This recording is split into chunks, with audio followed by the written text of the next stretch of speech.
ஒரு மகிழ்ச்சியான செய்தி. இதயம் நல்லெண்ணெயின் விலை லிட்டருக்கு ரூபாய் 105 குறைஞ்சிருக்கு.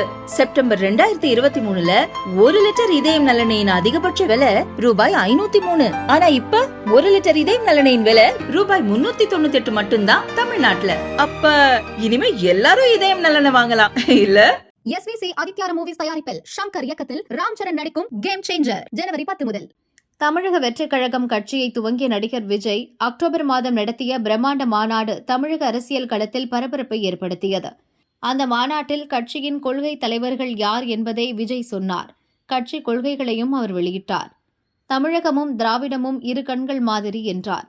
கூட்டணி கட்சிகளுக்கும் ஆட்சியில் பங்கு தருவோம் என்று அறிவித்தார். அவரது வித்தியாசமான அரசியல் முன்னெடுப்பு பரபரப்பாக பேசப்பட்டது.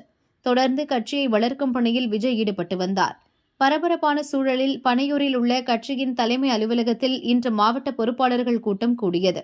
இது கட்சியின் மாவட்ட செயலாளர்களை தேர்வு செய்வதற்கான முக்கியத்துவம் வாய்ந்த கூட்டம். விஜய்தான் தலைமை தாங்கி நடத்துவார் என்று எதிர்பார்க்கப்பட்டது. ஆனால் அவர் பங்கேற்கவில்லை. இதனால் கூட்டம் பொதுச் செயலாளர் ஆனந்த் தலைமையில் ஆரம்பித்தது. வாக்கெடுப்பு நடத்தி மாவட்ட செயலாளர்கள் தேர்வு செய்யப்படுவார்கள் என்றும் 100 மாவட்ட செயலாளர்களை தேர்வு செய்ய வாய்ப்பு இருப்பதாகவும் தகவல் வெளியாகியுள்ளது. இதேபோல் நகர், பேரூர், ஒன்றிய நிர்வாகிகளை தேர்வு செய்வது பற்றியும் இந்த கூட்டத்தில் ஆலோசிக்கின்றனர். தனது கடைசி படத்துக்கான ஷூட்டிங் இருப்பதால் விஜயால் இன்று கூட்டத்தில் பங்கேற்க முடியவில்லை. கூட்டத்தில் தேர்வு செய்யப்படும் மாவட்ட செயலாளர்கள் மற்றும் நிறைவேற்றப்படும் தீர்மானங்கள் விஜய் ஒப்புதலை பெற்று அதிகாரப்பூர்வமாக அறிவிக்கப்படும் என்று தவேக வட்டாரம் கூறியது.